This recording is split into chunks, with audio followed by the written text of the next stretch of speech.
Hi, students, and welcome to today's live IELTS class. My name is Adrian, and I'm streaming to you from beautiful sunny Victoria here on the west coast of Canada, the capital city of British Columbia. I hope everybody is doing fantastic. Everybody has had a fantastic past week. I have been busy with family matters. My second daughter was born 2 weeks ago Sunday, so exciting times in family life. Welcome, Carolina. Welcome to our moderator. Welcome, members. Hi, Sammy. Nice to see many of you in the class, and welcome to many of our regular students. Ramneek, Charmaine, good to have you here. All right, everyone. Today we are looking at an IELTS speaking part 1 example questions. I will give you some strategies on what you can do to get those higher band scores, what you have to do to get those higher band scores. While we wait for a few more people to join in, this lesson is presented to you by aehelp.com. That's Academic English Help. For your academic IELTS needs, you can visit us there. For the general IELTS, visit us at gieltshelp.com. That's generalieltshelp.com. And this is a speaking class, everyone, so make sure to speak and repeat. Okay, so copy my intonation, copy my pronunciation. Try your best to copy my fluency as well. Fluency is a big part of getting a good band score also. All right, everyone, I'll quickly show you our websites where you can go to practice your speaking and get lots more help. This is our academic IELTS website here at aehelp.com. Thousands of people use this website every day to improve their language and communication skills in English. All you need to do is click that big red button to join our premium package, get access to practice exams, interactive courses, mobile apps, video lessons, and tons more. For the general IELTS, it's the same idea at gieltshelp.com.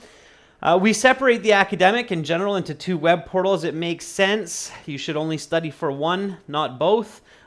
This is gieltshelp.com. Again, click that big red button to join the premium package there. If you have questions, just let me know. You can send me an email to adrian@aehelp.com. So if you have questions about our websites or about the IELTS exam or about English, let me know. Thank you, Rashika. I appreciate that.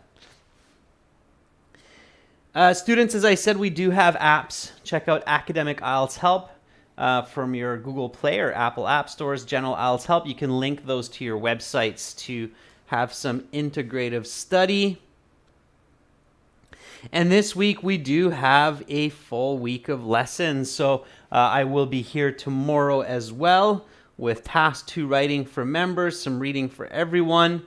And we will have classes all the way to Saturday. All right, everyone, let's get into our speaking for the day. I see that Carolina is congratulating Pavan. I'm guessing, Pavan, you got a good band score on your IELTS exam. I'm going to try to see what you got because I'm curious just before we start here. Oh, you got a band score 7.5 overall. And you got the same question in Task 2 that I discussed in a previous class. That's fantastic. How lucky, Pavan. Congratulations. Good job. Send me an email. I'd love to get your testimonial. All right, everyone. So let's get into this. Okay, the IELTS speaking interview. Okay, so the speaking section of the IELTS exam is a speaking interview. You speak face-to-face with an examiner who evaluates you in real time. If there are any problems with your evaluation, they record your conversation so that they can listen to it again. They have a very specific marking criteria. They look at your fluency, so can you speak continuously? They look at your coherence. Is it clear what you're saying? How good is coherence is it clear what you're saying, and how well are you communicating? So how good is your communication? That's what coherence is, okay? They look at your pronunciation, but pronunciation is not too important as long as the examiner can understand you, okay? As long as your pronunciation is not confusing. If you have an accent, a thick accent, that's okay, as long as the examiner can understand you. They look at your grammar range and accuracy. How many different types of grammar are you able to use? Present perfect, conditionals, and so on. And they look at your lexical resource. So how good are you at using English vocabulary accurately in context, using synonyms, phrasal verbs, some idiomatic language. So they're looking at all of these elements, and they're looking at it from the perspective of, are you natural, original? Are you complex in your language? And are you coherent? Okay, that's again very, very important. Coherent. Is it clear what you're saying? So we are going to be focusing on improving these skills throughout these questions. Now, to do all this and to do all this really well, you have to be confident. Okay, so you have to be confident in your language. Just remember that when you're in your IELTS interview, you're not going to learn any more English suddenly in that 5 minutes just before you start. So be proud of your English and use what you know, use what you have, use it confidently. Okay? Imagine that your examiner is like your grandfather or your grandmother. They don't judge you, they accept you, they love you, they buy you ice cream, and you want to be confident. Okay? Again, and that will help. All right, confidence is key. Okay. All right, Yukta, I'm going to show you how you can be more coherent today. Okay, so if you have some difficulties, that's okay. Paulo, thanks for that. Congrats. All right, everyone. So you walk into your IELTS speaking interview. Make sure you arrive 1 hour before your interview starts so that you can practice. Use English all day on the day of your interview. Okay, tell your friends and family, hey, everyone, I'm speaking English only today. If you must, speak to me in another language, but if you can, please speak to me in English. I have a very important interview. It has a big impact on my life, my score, the result. So get everybody to be on the same page, so in agreement. Okay, you register 20 minutes before your interview starts. Then 20 minutes later, you go into the interview room. You will be met by an examiner who will be kind of like me, especially if you're doing your exam on the west or east coast of the US or Canada. You will actually hear my accent as well, so it will be very familiar. Or if you're in the UK or other parts of the world, you could hear a British accent, an Australian accent, even a non-native accent, but somebody who is an expert in speaking in English. Okay, so be ready for different accents. It's not necessarily a British person. Okay, all right. So you walk in there, and the very, very first question that they will actually ask you is not here, but they will ask you this. The very, very first question that the examiner will ask you is, may I see your identification? So first they'll say, okay, my name is Adrian. Welcome to the speaking portion of the IELTS exam. I will be your interviewer for this part of the test. I'm recording this for marking and clerical purposes. This is candidate number 985132. Currently, we are conducting the exam in Vancouver at 11 o'clock in the morning. Now we shall begin. And then they'll get right into it. They shouldn't be too smiley. They should be kind of like I am right now, neutral, clear, forward kind of communication. And they'll say, may I see your identification? Okay. So right away, show your identification, be confident, put it out there. Okay, they're not going to touch it, COVID protocol. They just want to see it. So you just have to stick out your identification, put it nice and far out in front of you to show confidence. Okay, and then give a full sentence answer. And I can see that some of you are already doing that, which is great. Pavan says, Yes, certainly. Just give me a second and I'll pull out my passport. Here's my passport that I used to register for the test. Please take a look. Very nice. Arda says, yes, definitely. Just a moment, please. Here you go. This is my ID I used for registration a couple of weeks ago for this exam. Please have a look. Good. Nice full sentence answer, Arda. And that's what you want to do, is give full sentences right away. Okay, break through that shyness barrier. All right. Let's take one more. VG says, yes, of course. Here's my passport. Please allow me a second while I flip to the page with my credentials. Okay, here it is. Please have a look. Okay, very good. Yeah. So be natural. Yeah, sometimes it's hard to find that page. I don't know about you, but for me, it's sometimes hard to find that page with my picture and my ID. It always seems to kind of want to flip past that page. So yeah, you might want to say something like VG just did, where you say, yeah, wait, let me just find the page with my credentials. So, yes, certainly. Please allow me a moment to flip to the page with my credentials. Okay, here it is. Please take a look. Okay, so be natural, be yourself. Use fluent language right away.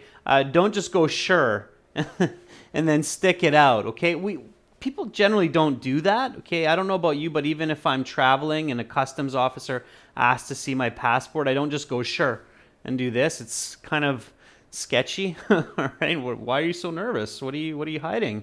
Okay, so full sentence. Yes, of course. Here's my passport. Have a look. Okay. So nice full sentence answer. And the next question, probably while you're still holding your passport out there, is what is your full name? Again, introduce yourself clearly. If you want to get a high band score, obviously you have to be able to introduce yourself very naturally with your own style of language. Okay, so Sharmin says, well, my first name is Sharmin and my family name is Rahman. Please call me by my first name, Sharmin, as it makes me feel more comfortable. Okay, Sharmin, I'll call you Sharmin.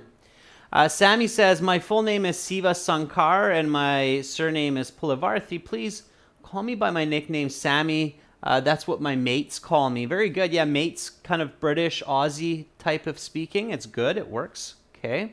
Especially if you're doing your exam in Australia.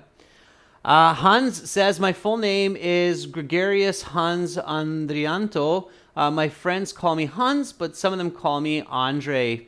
Pick whichever you like. Okay. Hans, I would probably say, if you say call me Hans, but some call me Andre, please call me Andre. So either pick for the examiner or say you can call me either Hans or Andre. It doesn't matter. Okay. So if you have multiple names, you can be called. Mohit says, my given name is Mohit and my surname, as you can see in my passport, is Nagi. Please call me by my first name, Mohit. This is what I'm used to being called. Okay. And again, when you're saying this answer, it's very important that you're fluent. Okay. You want to give a nice, complete answer and you want to be fluent when you're giving it. If you're not giving it fluently, okay, then it is awkward and the examiner will feel like you're forcing it. Like if Mohit goes, my given name is Mohit and my surname, as you can see in my passport, is Nagi. Please call me by my first name, Mohit. This is, okay, the examiner at this point would probably go, okay, Mohit, now I'm going to ask, so they'll interrupt you, okay? Examiners have a time limit. They are very strict about that time limit. They usually will not go over 12 minutes for one interview. They have to get a few questions done, so they will not wait for students to finish long answers if they are not fluent, okay? That's where fluency becomes very important. So be fluent in your answers. Okay. So my first name is Frederick, and my family name is Smithson. I'm just coming up with these names on the fly. Please just call me Fred for short. Okay. So here's a potential answer for you. All right. Repeat after me. Again, repetition is very important when you're practicing your IELTS. Repeat questions, repeat answers. Okay. So what is your full name? My first name is Frederick and my family name is Smithson. Please just call me Fred for short. Okay, because Fred is a shortening of Frederick. Okay, we take the R-I-C-K part off. Okay, it's not a nickname in this case. It kind of is a nickname, but we would say call me Fred for short. Okay, now a very typical question that the examiner likes to ask candidates is, do you work or study? So really be ready for this question. Okay, there's a very good chance that you're going to hear this question. Practice answering this in lots of different ways so that you can be natural, original, fluent. Okay, so do you work or do you study?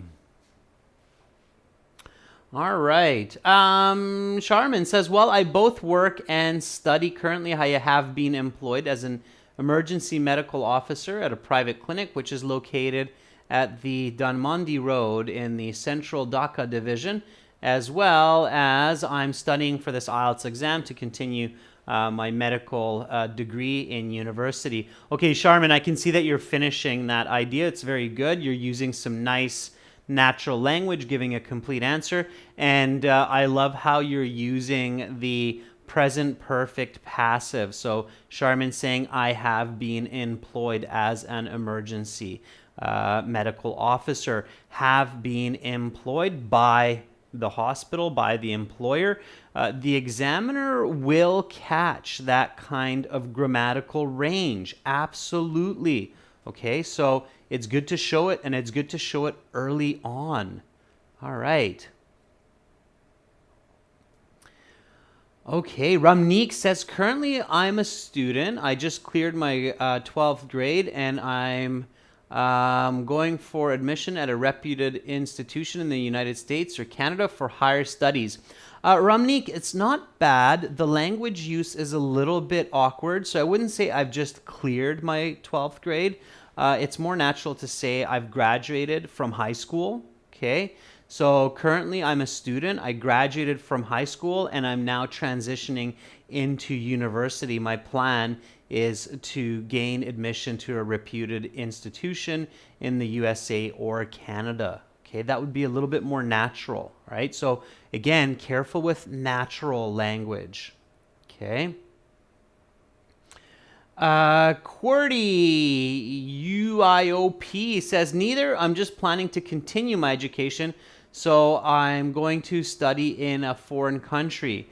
Okay, so in this case, rather than saying neither, I would say, well, currently I'm between schools at the moment.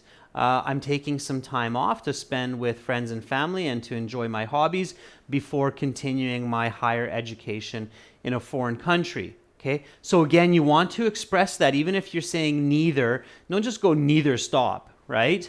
What do you mean neither? Like, so you're just hanging out at the beach, or what's going on? So be clear with the examiner. Okay, the examiner is not your buddy, and you're not there just to have a quick chat and get out of there. You're there to show your maximum ability to communicate clearly to an individual using the English language. Keep that in mind. It's extremely important. Okay. Endiz Villanzo says, I do both, actually. I'm working as an agile coach for a bank, and I'm about to complete my master's degree in IT management. I'm not sure what an agile coach is, Endiz, so you might want to go into that. I have no idea what an agile coach does at a bank. Maybe I'm out to lunch or out in space, but that's very unclear for me. So I would like you to clarify that point for me if you were in a conversation with me. Absolutely, okay? Don't expect that your examiner knows what you know, okay? If you have a specific area of work or study that's unique, take an extra sentence to explain what that is, okay? Agile coach, maybe how to diversify a person's investment portfolio. That would be my guess, but I don't know what it is, okay? All right. Dual says, currently I'm both working as a relationship manager at United Commercial Bank for the past 7 years and studying for this IELTS exam for the past 6 months to immigrate to Canada. Again, Dual, that's very good. What is a relationship manager at a bank? Take a sentence like, my job is to connect clients to the right investors or to the right banking departments. I don't know what that is. Maybe explain that to me in a sentence. Okay.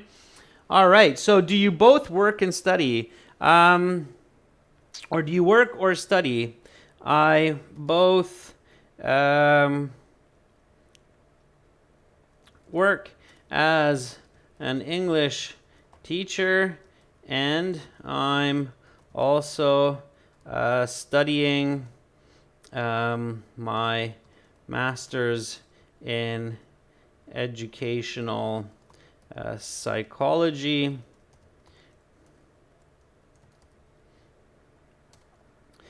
Since I plan to develop advanced learning materials to help students worldwide pass standardized exams. Okay, so both and, it's a correlative conjunction. It emphasizes what you do.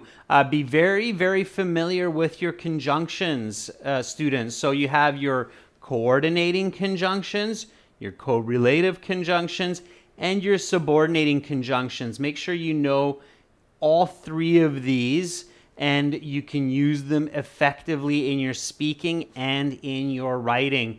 These allow you to have more fluent, coherent, connected language ideas.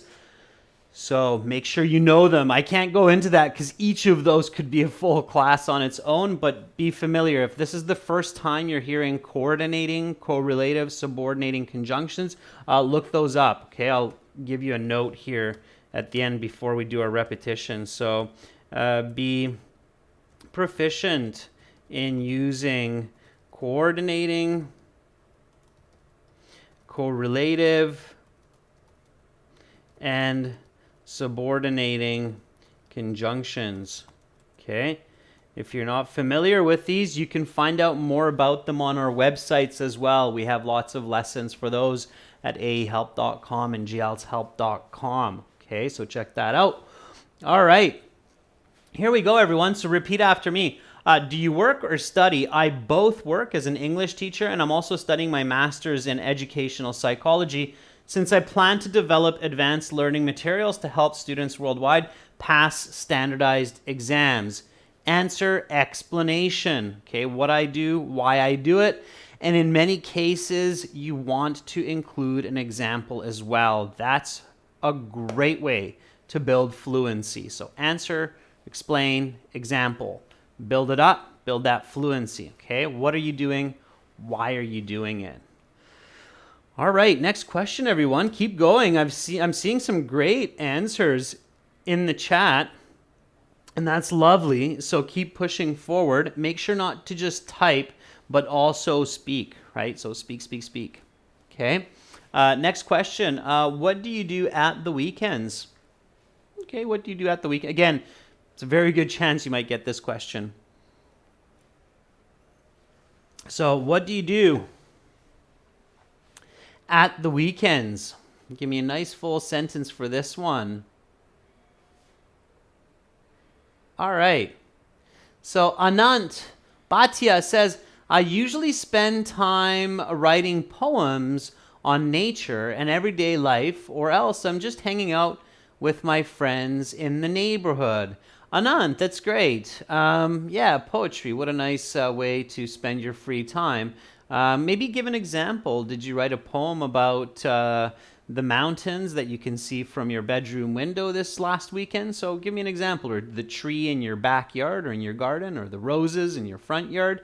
So give me a good example, and I can give you some more band scores. Right? Jas says, since I'm usually free during weekends from the institute where I work, I opt to hang out with my friends at various places. Last weekend, we went to an amusement park near my home and had great fun. Okay, very nice, Jas. That's good answer, explanation. Be specific. So from the institute where you study, I'm guessing? Okay.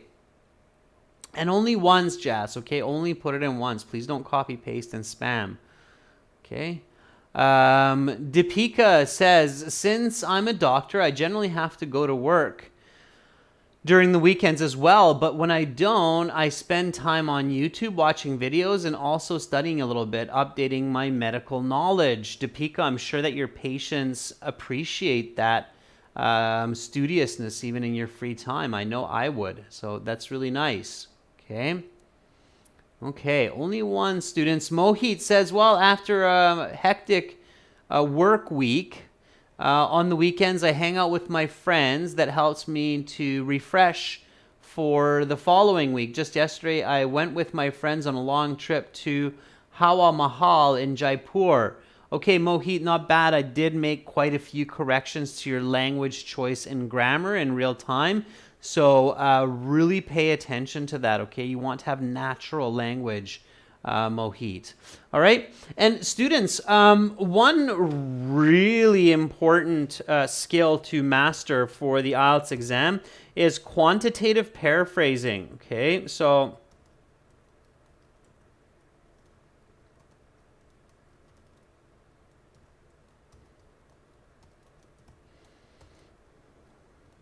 it's measurable.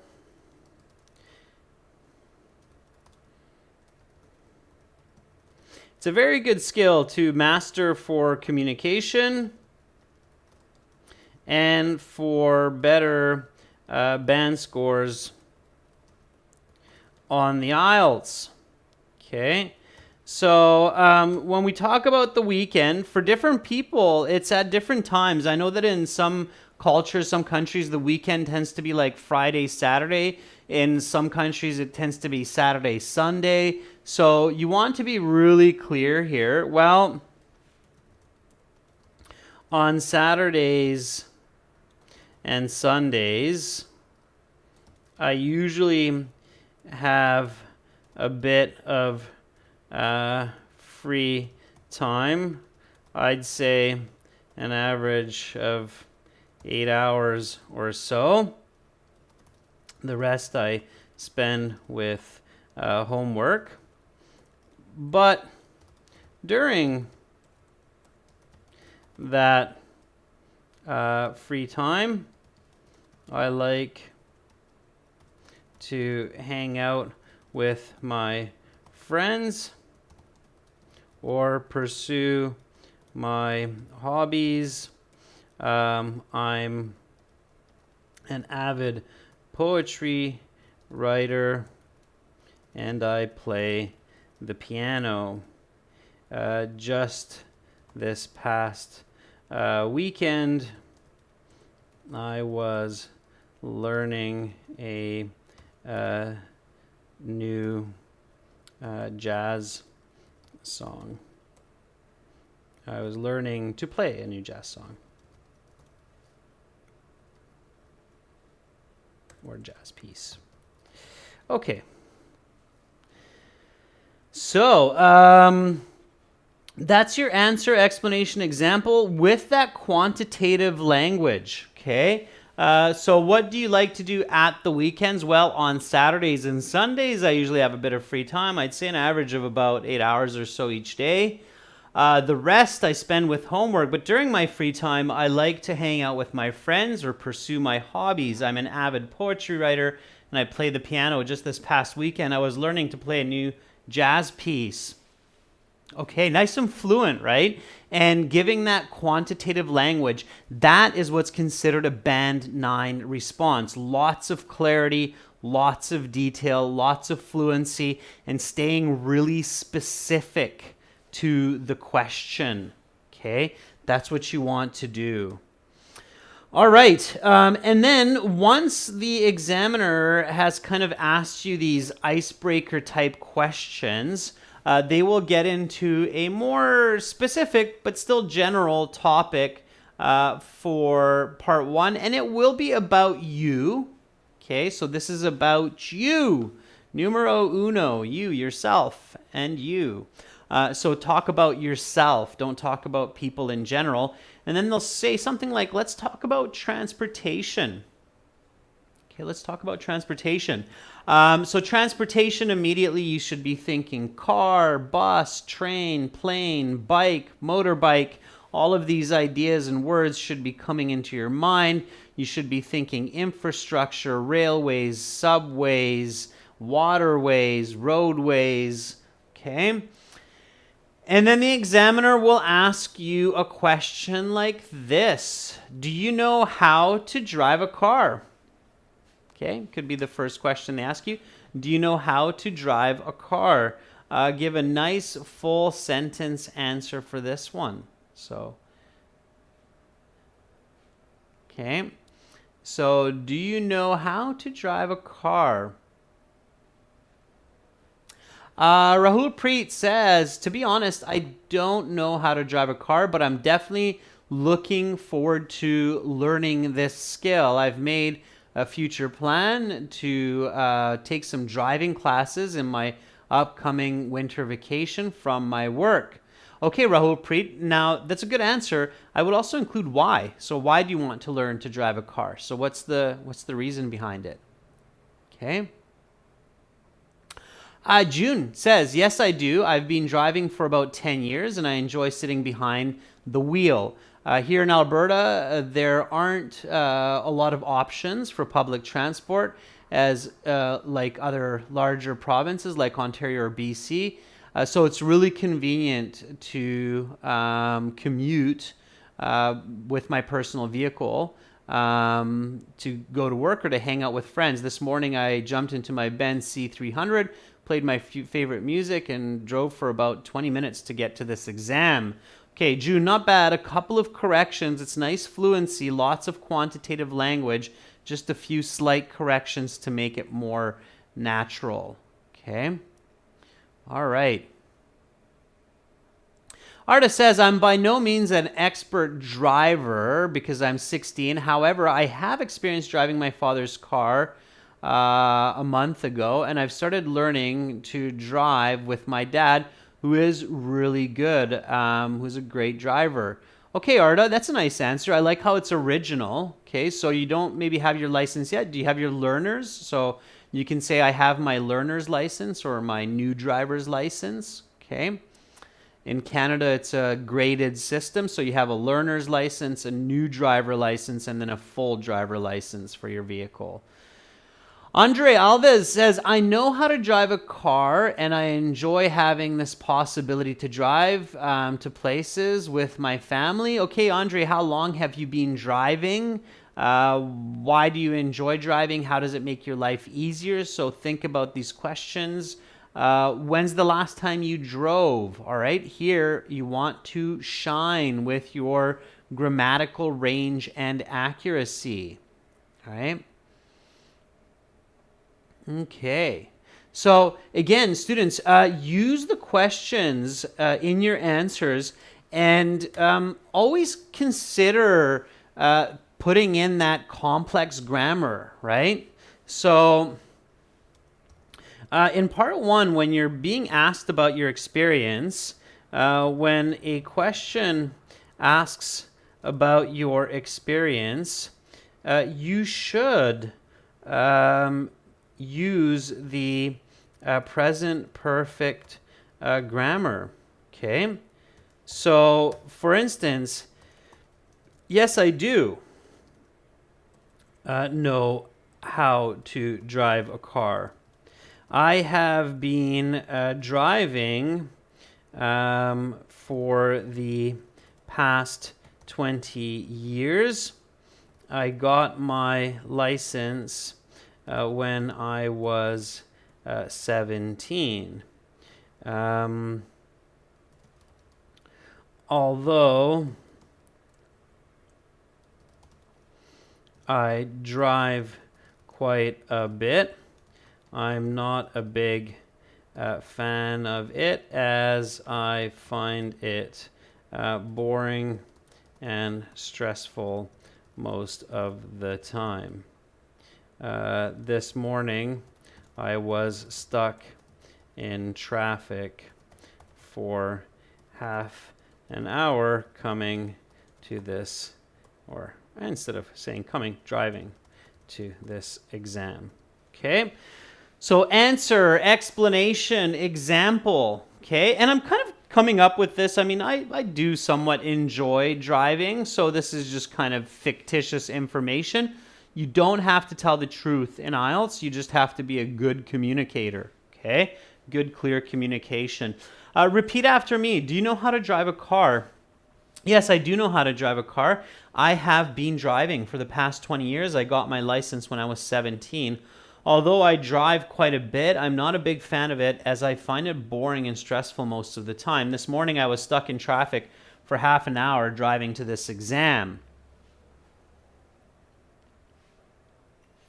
Okay, let's go to the next question. How often do you ride the bus?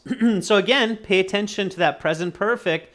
It's asking you about experience, right? So how often do you ride the bus? Give me a nice full sentence answer for this one. How often do you ride the bus?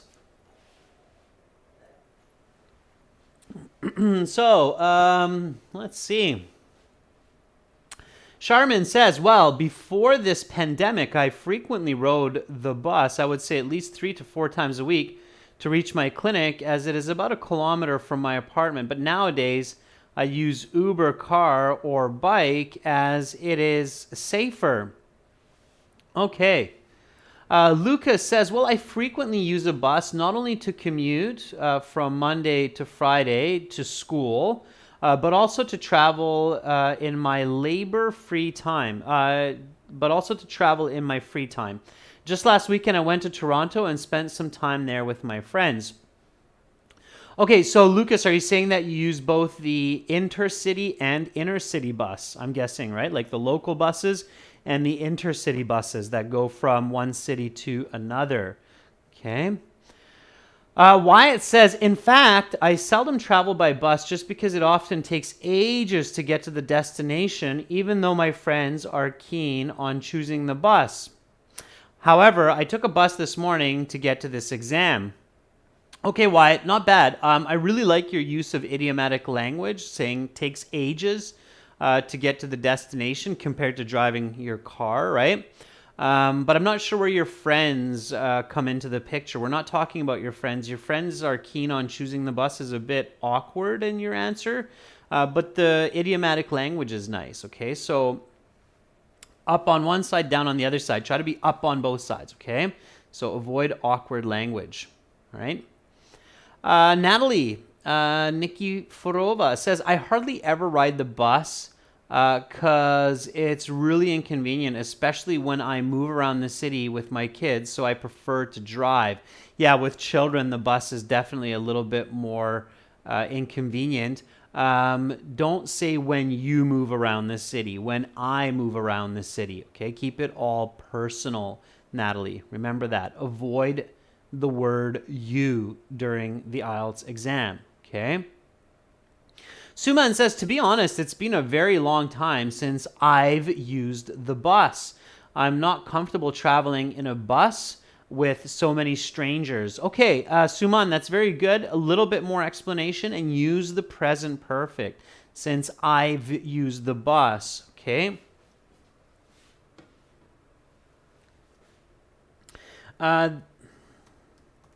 These days, I haven't used the bus at all,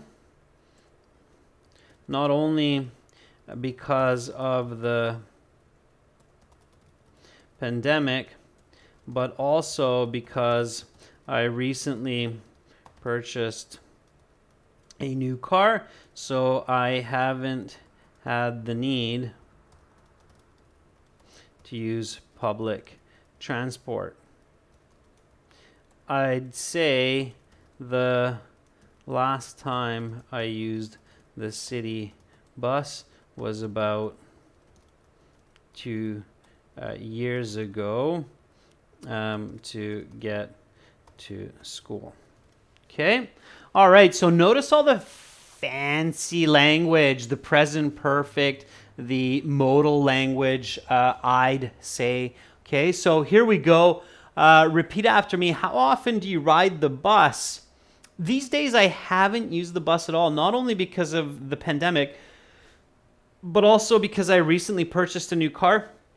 So I haven't had the need to use public transport. I'd say the last time I used the city bus was about 2 years ago to get to school. Okay, so again, present perfect, right? Emphasizing experience. It is one of the main reasons that present perfect is used in English to either emphasize that you have had the experience. Oh, I've been riding the bus day in and day out for the past 2 years to get to my uni classes and school. So the experience or the inexperience, so not having the experience. Okay, so I haven't rode the bus in ages. Okay, so use that present perfect. Okay, next question. Which is your favorite type of transportation? And of course, why? So you always want to include that answer of why. So which is your favorite type of transportation and why? Okay, give me a nice full sentence answer for this one. Magati says, I like my scooter because it's very easy to get around town. I can hop on it real quick. It only costs me a couple bucks to fill up the gas tank, and I can get around traffic and go from A to B much faster than most people in their car. It's because I live in downtown Mumbai and there's a lot of heavy traffic. Okay, notice how I've added a lot more detail to your answer, and that way you'll get a much, much better band score. Okay. All right.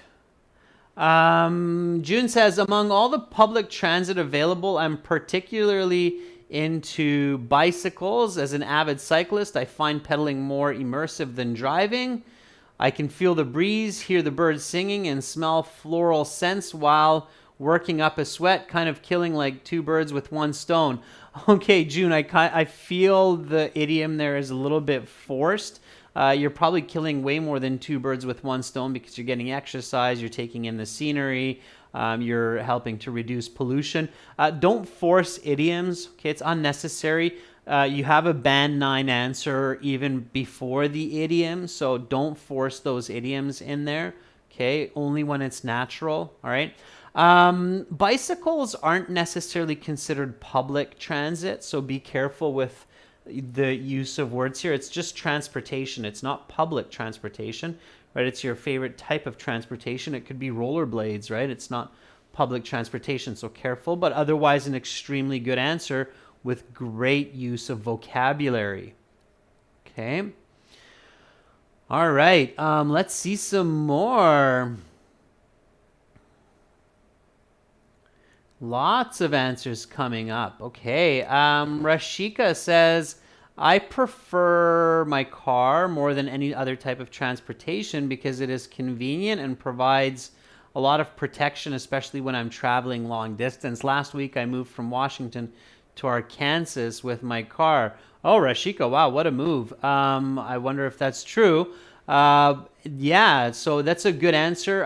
Don't start sentences with because, Rashika. Because is usually used to join sentences together. Okay, so in your writing, Rashika, pay attention to that. All right. Yukta says, my favorite type of transportation is the train because it saves a lot of time. The tickets are cheap and there is no traffic. The train always has the right of way. Okay, absolutely. Kevin Bowie says, as much as I love driving, I would say my favorite means of transport is a motorbike. On congested roads, like in my city of Hanoi, a two-wheeler would be of immense utility as it allows me to maneuver through traffic jams while a car grinds to a halt for hours. Very nice use of the idiomatic expression grind to a halt. Grind to a halt, students, that idiom that Kevin's using, it literally means like urge, urge, urge. Okay, and you're stuck. Okay, when you hear that kind of that's the grinding to a halt.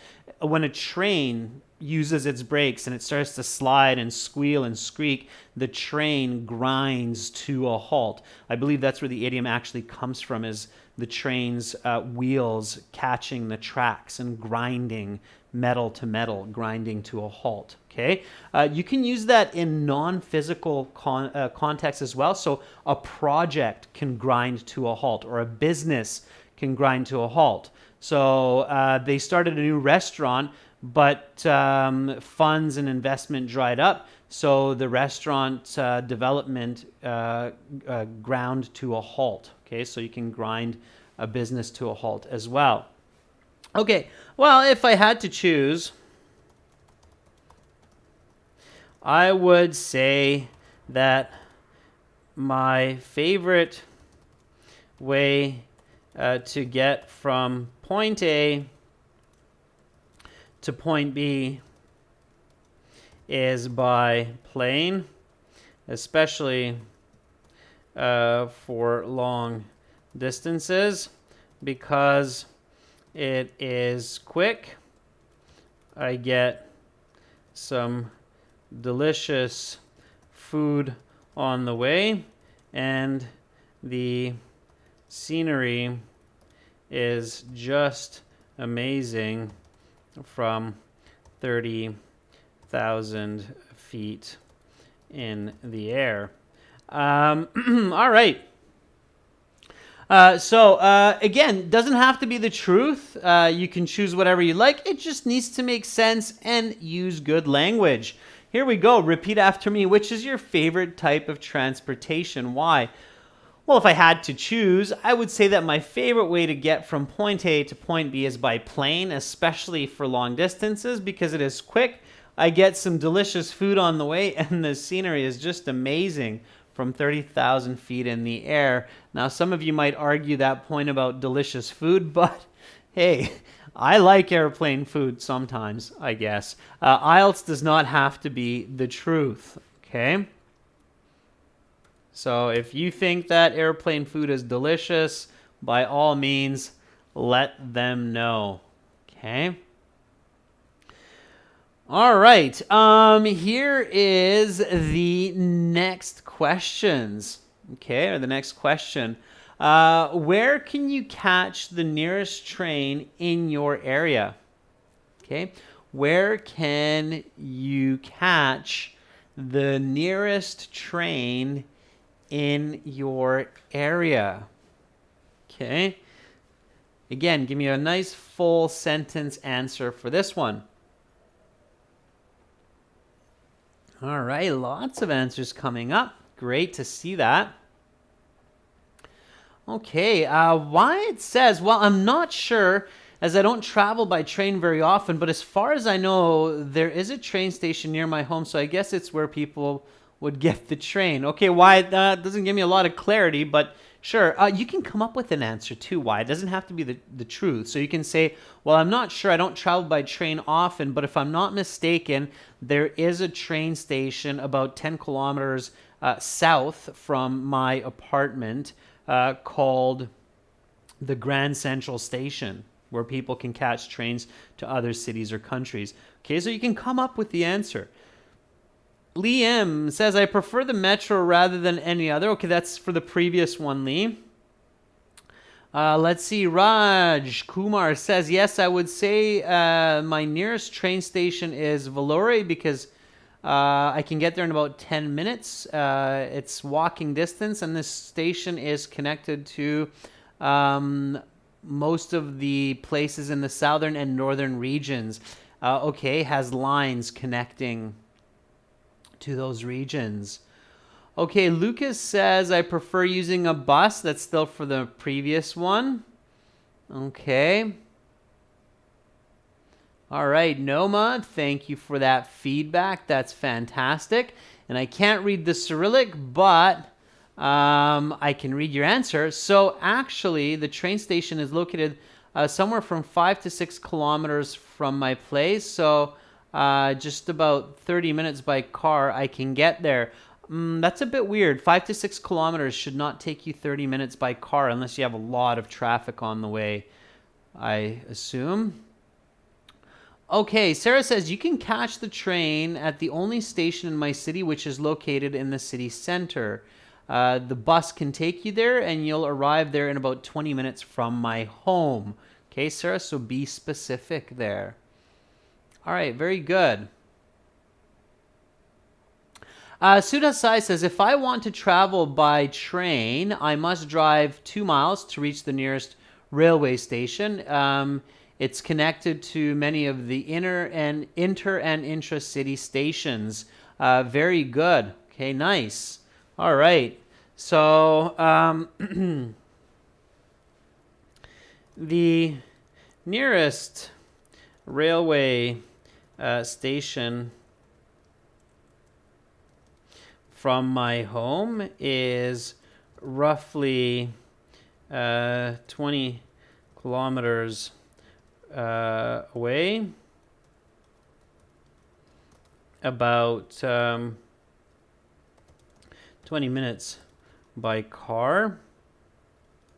It is called the Grand Central Station, and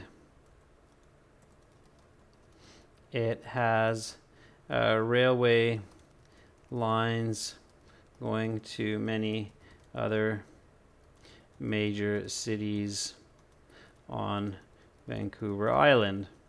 Okay, which is actually not true. We no longer have a train on Vancouver Island. We used to, but we don't anymore. It got decommissioned a few years ago. That used to go up and down the island. It was one train station. Now, if you want to catch the train, you would actually have to take the ferry and go to Vancouver. Vancouver would be the nearest railway station. But again, IELTS is not about the truth. So here we go. Repeat after me. Where can you catch the nearest train in your area? The nearest railway station from my home is roughly 20 kilometers away, about 20 minutes by car. It's called the Grand Central Station, and it has railway lines going to many other major cities on Vancouver Island. Okay, lots of details, lots of quantitative language, good fluency. That's what you're going for. Students, here are a couple of other questions for you that you can practice after the class. How has public transportation changed in the past 100 years? Hint, hint, century. When you ride a bicycle, what should you do to stay safe? Always wear a helmet. Okay, helmets save lives, save your brain and your sanity. And in Canada, it is the law to wear a helmet. The police officer will fine you if you don't. That's just a friendly tip because I care about you all. So thank you so much, students, for being with me in today's class. I will be back again tomorrow. Make sure to visit our websites, gieltshelp.com for general IELTS. Click that big red button to join the premium package. Get over 100 hours of HD video lessons with me and a couple other teachers as well. And for the academic IELTS, it's this blue background. Click that big red button to join the premium package there.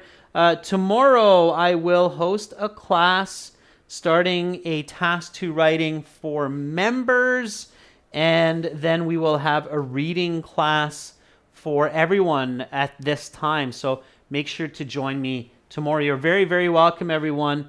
I see all the thank yous, and I thank you for being with me. Carolina, I appreciate you moderating the chat. That was very helpful to get rid of some spam that was going in there, so that's great. Thank you, members, for your support. I'm Adrian, and I'm signing out from beautiful Victoria for now. See you tomorrow. Bye.